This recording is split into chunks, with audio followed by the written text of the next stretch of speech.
What's up, gamers? Today we're going to be looking at one of my favorite units from the new season, Paragons. It's the Banner Guards.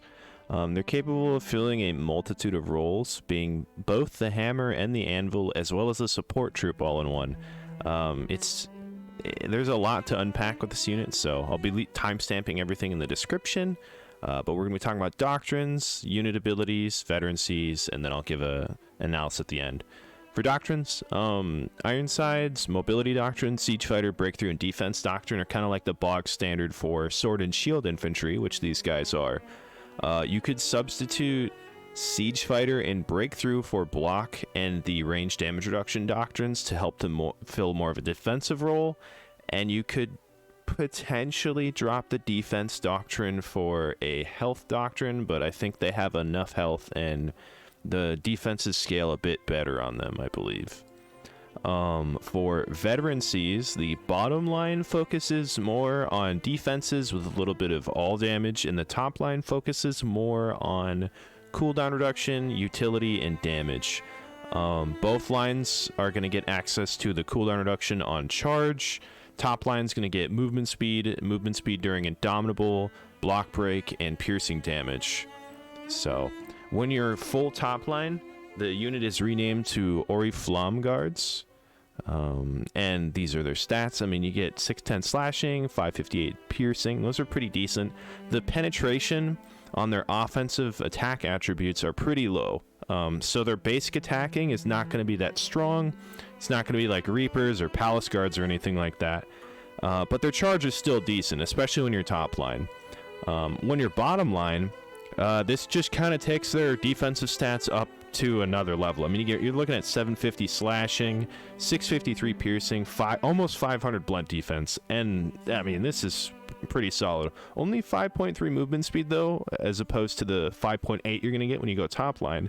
But still, I mean, these are some tanky boys, and you get access to Banner, which is 200 additional defenses, and Indomitable in the guard formation gives them another 300, so you can add 500 defenses to this unit's defensive attributes, putting them, head and shoulders above even Iron Reapers. I think 100 all defense more. But yeah, I mean, these guys can be tanky with their cooldowns up. But yeah, let's just look at how they play real fast. This unit's interesting. You look at their abilities. So, ability 1, plant the banner. There's a bit of an animation they do when they plant it. And it grants all allied troops in a radius 200 to all defense. Then we're going to look at Indomitable. It gives a different buff based on which formation they're in. Similar to Grey Garrison with, their charging. So, dispersed gives them 100 defense and 100 to all damage stats.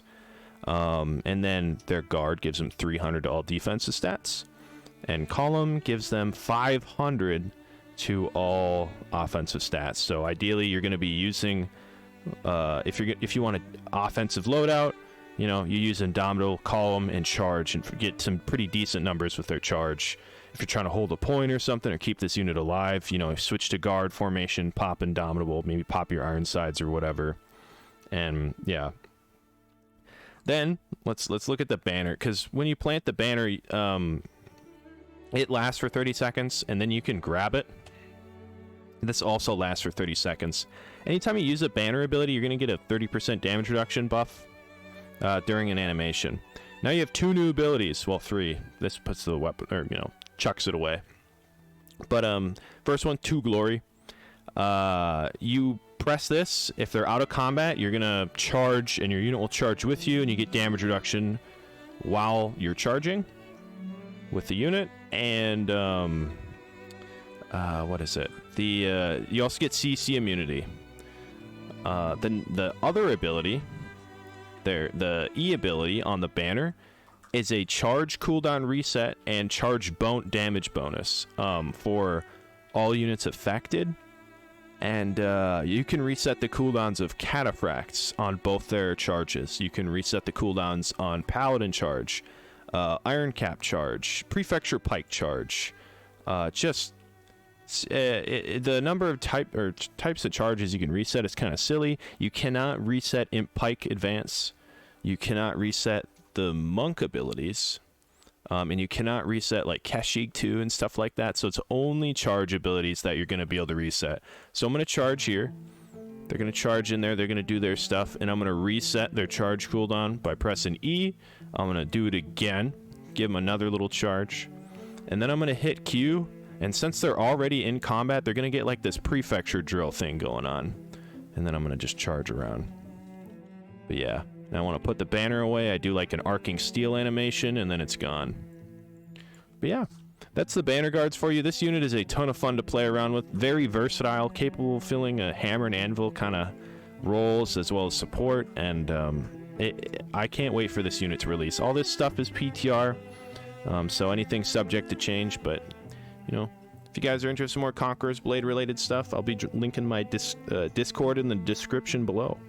Thank you so much.